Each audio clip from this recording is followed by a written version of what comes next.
नमस्कार मंडळी, आपल्या सर्वांना प्रजासत्ताक दिनाच्या खूप खूप शुभेच्छा। रोजच्या धावपळीच्या जीवनातून थोडा वेळ काढून इकडे लक्ष द्या। हमी देतो, तुमची फक्त 15 मिनिटं घेईन, पण या 15 मिनिटात मनोरंजन तर देईनच, पण त्यासोबत ज्ञानाची अशी शिदोरी देईल जे तुमच्या व तुमच्या प्रियजनांच्या पुढील आयुष्यात महत्त्वपूर्ण बदल घडवून आणू शकते। तर तयार आहात ना मग? शासकीय वैद्यकीय महाविद्यालय व रुग्णालय सिंधुदुर्ग प्रस्तुत करत आहोत एक प्रबोधनपर नाटक।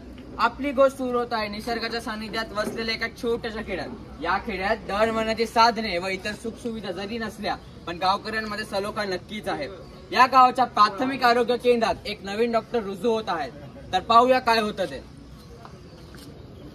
नमस्कार डॉक्टर, मी गावची सरपंच सानिया यमगर। नमस्कार डॉक्टर, मी गावाचा उपसरपंच कुणाल पटले। तुमचं आमच्या गावामध्ये स्वागत आहे। तुम्ही आमच्या गावाला आपला गाव मानून चांगली कामगिरी करावी अशी अपेक्षा आहे। नमस्कार, तुम्ही माझ्या स्वागतासाठी आवर्जून उपस्थित राहिलात, खूप चांगलं वाटलं। मी मनापासून तुमची आभारी आहे। डॉक्टर, तुम्ही आमच्या गावाला आपलं घर समजा, तुम्हाला काय जर लागलं तर आम्हाला डिझेल पेशवाने सांगा। हो नक्की डॉक्टर, तुम्ही आमचा दवाखाना पाहून घ्या, आम्ही येतो। हो हो। गाव तसं छोटं दिसतंय पण चांगली दिसतं इकडची माणसं। कामात मन रमून घ्यायला पाहिजे म्हणजे घरची आठवण येणार नाही। जरा फेरफटका मारून पाहायला पाहिजे कसा आहे आपला दवाखाना। अरे हे काय, सॅनिटरी पॅडचा एवढा मोठा स्टॉक, कोण आहे फार्मासिस्ट? नमस्ते मॅडम, मी फार्मासिस्ट विराज पगार। मॅडम, ते आशा वर्करने नेलेच नाही। असे का बरं? माहित नाही मॅडम। कोण आहे आशा वर्कर, बोलवा त्यांना। हो बोलवतो मॅडम। आशा वर्कर। नमस्कार मॅडम, मी आशा वर्कर सुप्रिया चव्हाण। नमस्कार मॅडम, मी आशा वर्कर देवांशी। सॅनिटरी पॅडचा एवढा मोठा स्टॉक पडलेला आहे तर तुम्ही तो वाटप करत नाहीत का? मॅडम, आमच्याकडे कोणी घेतच नाहीये। गावातल्या मुलींना आणि महिलांना इतकी माहिती पण नाहीये याबद्दल, आणि ते खूप लाजतात मुद्द्यावर बोलायला। ठीक आहे, मलाच काहीतरी करायला पाहिजे। हो मॅडम। डॉक्टरांनी दवाखान्याचा आढावा घेतल्यानंतर ते रुग्णसेवेसाठी सज्ज झाले आहेत। ते त्यांच्या ओपीडी मध्ये बसलेले आहेत। त्यांच्याकडे एक जोडपे येते। आता पुढे। नमस्कार डॉक्टर। नमस्कार, या बसा। काय होतंय? डॉक्टर, ही माझी बायको मयुरी, ती 3 महिन्यांची गरोदर आहे।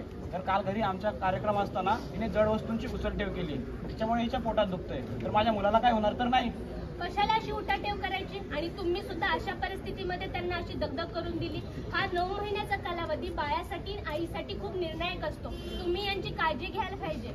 यांची काळजी घेण्यासाठी संपूर्ण शासन यंत्रणा कामाला लागली आहे। गरोदर महिलांना योग्य पोषक आहार मिळावा यासाठी अंगणवाडीमध्ये योग्य पोषक आहाराचे वाटप केले जाते। तसेच आशा वर्कर्सद्वारे व्हिटॅमिन B12, फॉलिक ऍसिड यासारख्या गोळ्यांचे वाटप केले जाते। ते सुद्धा घरोघरी जाऊन आणि मोफत ते तुम्हाला मिळते ना? हो मिळते। तसेच ते जे देत असतील ते तुम्ही वेळेवर खाता ना? तसेच भारत सरकारतर्फे प्रधानमंत्री मातृत्व वंदना योजनेअंतर्गत गरोदर महिलांना आर्थिक सहाय्य मिळावे यासाठी 9 महिन्याच्या कालावधीत मध्ये 6,000 रुपये 3 हप्त्यामध्ये दिले जाते। आणि महाराष्ट्र सरकारतर्फे इंदिरा गांधी मातृत्व सहयोग योजना अंतर्गत गरोदर महिलांना आर्थिक सहाय्य केले जाते। यासारख्या अनेक योजनांचा तुम्ही लाभ घ्यायला हवा। आणि आता तर तुमचे 3 महिने पूर्ण झाले आहेत, तर पहिली सोनोग्राफी केली असेल, आणि नाही केली तर जिल्हा आणि उपजिल्हा रुग्णालयामध्ये ती मोफत करून मिळते। डॉक्टर, मी असं ऐकलंय की सोनोग्राफीद्वारे मला मुलगा होईल की मुलगी हे अगोदरच समजतं म्हणून? जन्माआधी लिंगनिदान करणे हा PNDT कायद्यानुसार गुन्हा समजला जातो। असं करताना कोणता नागरिक सापडला तर त्याला 3 वर्षाच्या कारावासाची किंवा 10,000 रुपये दंड म्हणून वसूल करण्यात येतो।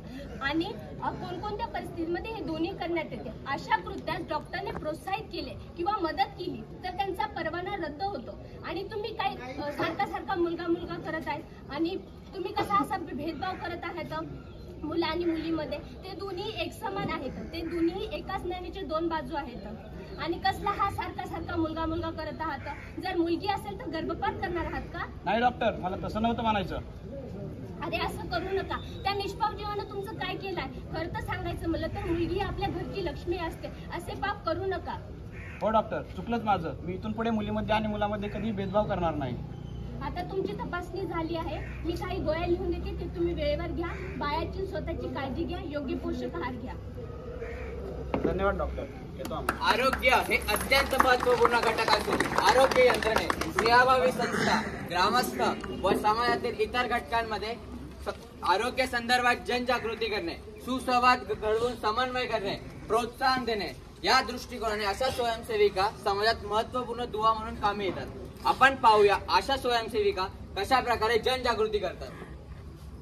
मला असं कळालं की तुमच्या घरी नवीन पाहुणा आहे, तर तुमचे खूप खूप अभिनंदन. आपला खूप खूप अभिनंदन. अभिनंदन वगैरे ठीक आहे, पण तुम्हाला माहिती आहे ना आमची खूप हालाकीची परिस्थिती आहे. त्यात माझं बाळंतपण कसं होईल याची पण मला खूप काळजी वाटते. मुलगी झाली तर अजूनच खर्च वाढणार, ह्याचेही मलाच दोष देतील. त्यांना वाटणार की मी अपशकुनी आहे. काय हे शकून अपशकून सगळ्या अंधश्रद्धा आहेत. मुलगा की मुलगी होणार हे पुरुषांवर अवलंबून असतं. यामध्ये स्त्रियांचा अजिबात दोष नाही. आणि जर तुम्हाला मुलगी झाली तर तुम्ही अजिबात काळजी करू नका. आपल्या महाराष्ट्र शासन मुलींसाठी कित्येक योजना राबवत आहे. अरे वा, खूपच छान. कोणत्या कोणत्या योजना राबवत आहे आपल्या आपल्या महाराष्ट्र शासन मुलींसाठी माझी कन्या भाग्यश्री ही योजना राबवत आहे. त्यामध्ये मुलीच्या जन्माच्या वेळी पालकांना 50,000 रुपयाची रक्कम देण्यात येते. यामधून तुम्ही मुलीच्या शिक्षणाचा खर्च यातून करू शकता. काय सांगता, 50,000 रुपये? अजून काही आहे का या योजनेत? आपल्या महाराष्ट्र शासनाने मुलीच्या जन्मदरात सुधार करण्यासाठी माझी कन्या भाग्यश्री या योजना सुरू केली आहे. 2 मुली असलेल्या कुटुंबांनाही या योजनेचा लाभ मिळतात. या योजनेअंतर्गत आई आणि मुलीच्या नावावे बँकेत एक संयुक्त खातं उघडले जाते.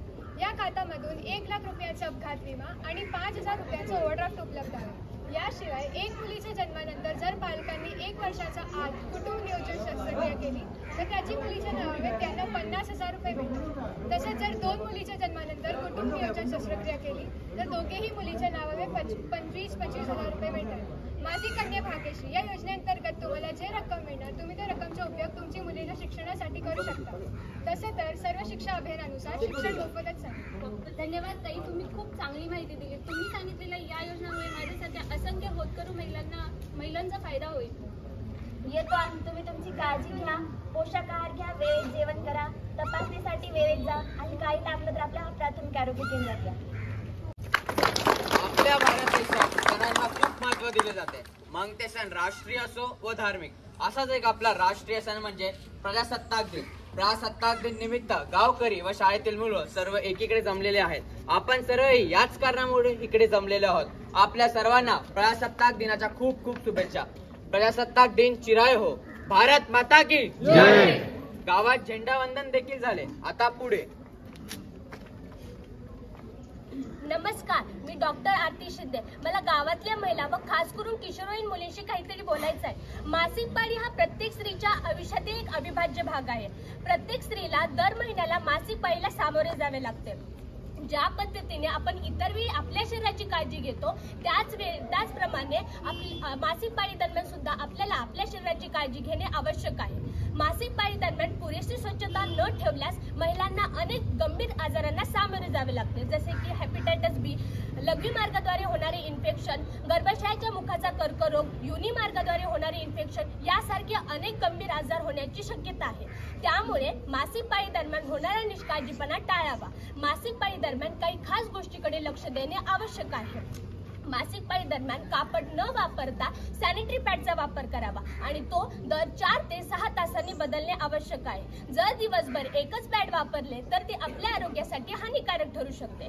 त्यामुळे मासिक पाळी दरम्यान पुरेशी स्वच्छता ठेवणे आवश्यक आहे. अस्मिता योजनेअंतर्गत महाराष्ट्रात अगदी कमीत कमी दरात सॅनिटरी नॅपकिन उपलब्ध करून दिले जातात. याचा जास्तीत जास्त जणांनी लाभ घ्यायला हवा. धन्यवाद. गावाच्या विकासाला दिशा देणारे साधन म्हणजेच ग्रामसभा. ग्रामसभेत गावच्या हिताचे निर्णय तर घेतलेच जातात, पण त्यासोबत समाज प्रबोधन देखील केले जाते. आपण पाहूया ग्रामसभेत काय होतं ते. नमस्कार, मी सानिया यमगर. नमस्कार मंडळी, मी गावाचा उपसरपंच कुणाल पटले. इथे जमलेल्या सर्वांचे मी मनापासून स्वागत करते व त्याचप्रमाणे सर्वांचे आभार देखील मानते की तुम्ही तुमचा मौल्यवान वेळ देऊन आज इथे उपस्थित राहिलात. आज आपण या सभेमध्ये आपल्या गावाच्या विकासावर तर बोलत आहोतच, पण त्याचप्रमाणे इतर काही महत्त्वाच्या गोष्टी सुद्धा माहिती घेणार आहोत. तर यासाठी मी मंचावरती आमंत्रित करते समाजसेवक अबूबकर शेख यांना. नमस्कार मंडळी, मी समाजसेवक अबूबकर शेख. सरपंच उपसरपंच महोदय, आपल्याला तर कल्पना असेलच की 2 वर्षांपूर्वी मी माझा मुलगा एका रस्ते अपघातात गमावला. त्याला जर वेळीच मदत मिळाली असती तर नक्कीच त्याचा जीव वाचला असता. समाजसेवक साहेब, तुमचे ऐकून वाईट वाटलं, पण अपघाती दरम्यान नक्की तात्काळ करायचं काय हे आमच्यासारख्या गावकऱ्यांना सांगाल? अहो, आपल्या दैनंदिन धावपळीच्या जीवनात आपल्याला अनेक अपघाताचे प्रसंगी घडत असताना दिसतात. मात्र पुढे सरसावून मदत करण्याऐवजी आपण त्याकडे दुर्लक्ष करत असतो. अपघाताच्या वेळीस गंभीर दुखापत होऊन रक्तस्राव, फ्रॅक्चर किंवा जर आगीचे प्रसंग असेल तर आगीमुळे भाजणे या कारणाने व्यक्ती दगावण्याची शक्यता असते. परंतु जर यांना तातडीने प्रथमोपचार दिले तर त्यांचे प्राण वाचू शकतात. जर समजा अपघाती दरम्यान रक्तस्राव होत असेल तर जखमेवर आपल्याकडे उपलब्ध असलेला हात रुमाल किंवा टॉवेल हे बांधावे आणि तरीही जर रक्तस्राव थांबत नसेल तर आणखी एक हात रुमाल किंवा टॉवेल हे जखमेवर घट्ट बांधावे आणि जखमीस तातडीने रुग्णालयात दाखल करावे. आणि जर समजा आपल्याला जखमीच्या हाता किंवा पायावर सूज आढळून दिसत असेल तर फ्रॅक्चर असण्याची संभावना असू शकते. अशा वेळीस त्या ठिकाणी आपण काठीने सपोर्ट द्यावा. आणि जर समजा कुठले आगीचे प्रसंग घडले असेल आणि व्यक्तीच्या अंगावरील कपड्याने पेट घेतला असेल तर थंड पाण्याने सुरुवातीला आग विझवावी किंवा ब्लँकेट किंवा रग याचा देखील आपण उपयोग करू शकतो. अशा वेळेस हाताने आग विझवू नये, या कारणाने आपले हात भाजले जाऊ शकतात. आणि व्यक्तीच्या अंगावर जर कपडे चिकटलेले असेल तर तेही ओढून काढू नये. आणि अशा अपघाताच्या प्रसंगी 108 व 112 या क्रमांकावर संपर्क साधून जखमीस तातडीने रुग्णालयात दाखल करावे. हे सगळं बरोबर आहे, पण डॉक्टरने त्यावेळेस पैसे मागितले तर? अहो हे बघा, जखमीचे नातेवाईक जोपर्यंत येत नाहीत तोपर्यंत रुग्णालय हे मदत करणाऱ्याला शुल्क मागू शकणार नाही. आणि जर समजा डॉक्टरने उपचारास नकार दिलास तर त्यावर कारवाई होऊन त्याचा व्यावसायिक परवाना देखील रद्द होऊ शकतो. आणि जर मदत करणाऱ्याने जर मागणी केली तर जखमीला दाखल केलेली वेळ आणि अपघाताचे ठिकाण याबाबत रुग्णालयाला माहिती द्यावी लागेल. हे सगळं खरं, पण कोर्ट कचेरी कोण करणार? अहो याची काळजी घेण्याची काही गरज नाहीये. जो प्रत्यक्षदर्शी किंवा मदत करणारे असतो त्याला खटल्या दरम्यान केवळ एकदाच उपस्थित राहावे लागते. आणि जर समजा कोणा कारणाने किंवा जर इच्छा नसली या कारणाने तो उपलब्ध असू शकला नाही तर व्हिडिओ कॉन्फरन्सिंगची देखील मदत घेतली जाईल. आणि जर कोणी जखमीविषयी फोनवरून माहिती देत असेल तर त्यालाही आपली ओळख देण्याची काही गरज नसेल. याविषयी तो एखादे शपथपत्र दिले तर तेही मान्य असेल. आणि राज्य सरकार हे मदत करणाऱ्यास पुरस्कार देऊन गौरव करेल. खूप चांगली माहिती सांगितली तुम्ही. यानंतर पुढील माहिती देण्यास मी आमंत्रित करतो सर्पमित्र धनराज दुरांदे यांना. नमस्कार मंडळी, मी सर्पमित्र धनराज दुरांदे. आपल्या गावाकडे साप चावला, कुत्रा चावला तर अशा आपत्कालीन परिस्थितीत तात्काळ वैद्यकीय मदत मिळणे शक्य नसते. मग अशा वेळी प्रथमोपचार खूप जास्त महत्त्वाचा ठरतो. मग प्रथमोपचारामध्ये सर्वप्रथम त्या व्यक्तीला धीर देणं जास्त गरजेचं असतं. कारण साप चावलेला किंवा कुत्रा चावलेला व्यक्ती जर घाबरला तर त्याच्या हृदयाचे ठोके वाढू शकतात किंवा त्याचा रक्तदाब वाढू शकतो आणि ते विष संपूर्ण शरीरभर पसरू शकतं. मग अशा वेळी त्याला प्रोत्साहन देणं गरजेचं आहे की बाबा तू घाबरू नको, तुला काही होणार नाही किंवा तुला चावलेला साप हा विषारीच असेल असं नाही, की फक्त शांत राहणं गरजेचं आहे की जेणेकरून आपण पुढचा उपचार करू शकतो. मग आता आपल्या रोजच्या जीवनात आपण हाताचा आणि पायांचा वापर करत असतो. मग साप चावण्याचं प्रमाण देखील हातामध्ये किंवा पायांमध्ये जास्त आढळतं. मग आता आपल्याला जिथं कुठे साप चावला असेल त्याची मागची जागा आपल्याला आवळपट्टीनं बांधून घ्यायची. आपल्याकडे आवळपट्टी किंवा दोरी नसेल तर आपण हातरुमालाचा देखील वापर करू शकतो. तर आता समजा या ठिकाणी साप चावला असेल तर याच्या मागची जागा अशी घट्ट रुमालाने किंवा आवळपट्टीनं बांधून घ्यायची. एक 15 ते 20 मिनिटं असंच बांधून ठेवायचे. नंतर एका 15 सेकंदासाठी परत सोडायचं, परत 15 ते 20 मिनिटासाठी बांधायचं. आणि वारंवार आपल्याला तोपर्यंत करायचं जोपर्यंत आपला रुग्ण दवाखान्यात दाखल होत नाही तोपर्यंत. आता यानंतर कुत्रा चावला तर अशा वेळी काय तर सर्वप्रथम जिथं कुत्रा चावलाय ती जखम पाण्यानं, स्वच्छ पाण्यानं किंवा एक जंतुनाशकानं किंवा साबणानं जसं उपलब्ध असेल तसं धुवून स्वच्छ करायचं. कापडानं किंवा हात रुमालानं जखम बांधून त्याला ताबडतोब दवाखान्यात दाखल करायचं. काय करायचं याबद्दल माहिती सांगितली, पण काय करू नये याबद्दल जर माहिती मिळाली असती तर बरं झालं असतं. तुमचं म्हणणं बरोबर आहे. आपल्या गावाकडे अंधश्रद्धा असते की साप चावला, कुत्रा चावला की लोक काय करतात, त्या व्यक्तीला रुग्णाला दवाखान्यात नेण्याऐवजी मांत्रिकाकडे घेऊन जातात. मग तो त्याच्यानुसार उपचार करतो की काहीतरी बिया खायला देतात किंवा कसली तरी वनस्पती उगाळून लावतात किंवा असे त्याच्यानुसार उपचार करतो. तर अशा गोष्टींमध्ये वेळ वाया न घालवता आपल्याला ताबडतोब त्याला दवाखान्यात दाखल करायचं आहे. यानंतर काही लोक काय करतात की साप चावला की त्याच्या मागच्या बाजूला असं धार वस्तूने कट घेतात. आता ही गोष्ट चुकीची आहे. जर या प्रक्रियेत जर एखादी मुख्य रक्तवाहिनी तुटली तर अतिरिक्त रक्तस्राव होऊन तो व्यक्ती दगावण्याची देखील शक्यता असते. मग आता अंधश्रद्धेचा विचार केला तर गावात लोकांची समजूत कशी असते की साप उलटला तरच विषबाधा होते किंवा काही लोक तो साप पकडण्याचा प्रयत्न करतात. तर अशी धडपड नाही करायची. आपल्याला शक्य तेवढं फक्त त्या सापाचं निरीक्षण करायचंय जेणेकरून त्याच्या प्रजातीनुसार, वर्तनानुसार ठरवलं जातं की ती साप विषारी की अविषारी. मग आपली जबाबदारी काय असायला पाहिजे की साप चावला, कुत्रा चावला तर अशा परिस्थितीत फक्त त्या व्यक्तीला धीर देणं, प्रथमोपचार करणं आणि ताबडतोब रुग्णालयात दाखल करणं. धन्यवाद. गावातल्या शाळेत आरोग्य अधिकारी आलेले आहेत. शिक्षकांनी त्यांची ओळख मुलांसोबत करून दिली. अधिकारी विद्यार्थ्यांना जंक फूड बद्दल माहिती सांगतील. आता पुढे. नमस्कार, मी अनम खान. वडापाव, भजीपाव, पाणीपुरी, समोसा हे ऐकूनच तुम्हाला खाण्याची तीव्र इच्छा झाली असेलच. पण जितके हे जंक फूड खाण्यासाठी आवडते ते तितके आरोग्यासाठी हानिकारक असते. जंक फूड हे खराब जेवण मानले जाते, ज्यात चरबी आणि साखरेचा उच्च टक्केवारीसह कॅलरीचे प्रमाण वाढते. हृदय व रक्तवाहिन्यांसंबंधी रोग, बद्धकोष्ठता म्हणजे पोट साफ न होणे, लठ्ठपणा, मधुमेह म्हणजे डायबिटीज, उच्च रक्तदाब म्हणजे हाय बीपी, पित्तेचा विकार म्हणजे ऍसिडिटी, त्वचेच्या समस्या जसे की पुरळ, दात खराब होणे, स्मरणशक्तीची कमतरता, उच्च कोलेस्ट्रॉल हे सगळे जंक फूडचे दुष्परिणाम आहेत. आपल्या पूर्वजांनी थेट शेतातून सेंद्रिय उत्पादने खाल्ली आणि निरोगी आयुष्य जगले. त्यांना आत्ताच्या पिढीसारखे गंभीर आजार नव्हते. त्यामुळे हे लक्षात ठेवा, घरगुती जेवणाची सवय पाळा आणि जंक फूडला घाला आळा. रोजच्या स्पर्धेच्या व धावपळीच्या जीवनात सर्वच वयोगटातील लोकांचे व्यायाम आणि योगाकडे दुर्लक्ष होत आहे. व्यायाम आणि योगामुळे शरीर निरोगी आणि बांधेसूद बनतात. रोजच्या व्यायामाने हाडे मजबूत होतात, हृदय आणि फुफ्फुसांची कार्यक्षमता वाढते. असे व्यायाम आणि योगा करण्याचे अनेक फायदे आहेत. म्हणून व्यायाम आणि योगा हे रोजच्या दिनचर्येचा भाग बनवणे खूप गरजेचे आहे. धन्यवाद. नमस्कार, माझं नाव सोहम शिंदे. आता पाहिलेल्या नाट्यावरनं तुम्हाला समजलंच असेल की रोग आणि अपघात हे राष्ट्रीय अर्थव्यवस्थेवर किती मोठा परिणाम करतात. त्यामुळे दिव्यांगांचा मृत्यू, मालमत्तेचे नुकसान, त्याचप्रमाणे पर्यावरणाचा ऱ्हास होऊ शकतो. आपण अनेक घोषवाक्य आपल्या दैनंदिन जीवनात ऐकत असतो. गप्पी मासे पाळा, हिवताप टाळा, अतिघाई संकटात नाही. खरं ही घोषवाक्य नुसती पुस्तकापुरतीच मर्यादित नाही राहिली पाहिजे, तर त्याचा दैनंदिन जीवनात सुद्धा त्याचा वापर झाला पाहिजे. चला तर मग आता आपण एक प्रतिज्ञा करूया. मी प्रतिज्ञा करतो की चांगल्या आरोग्यासाठी तसेच पर्यावरणाच्या संरक्षणासाठी मी सदैव तत्पर राहीन. विविध नियमांचे व कायद्यांचे पालन करीन. योग्य ती वृत्ती अंगीकारून विकास करण्याचा सर्वतोपरी प्रयत्न करेन.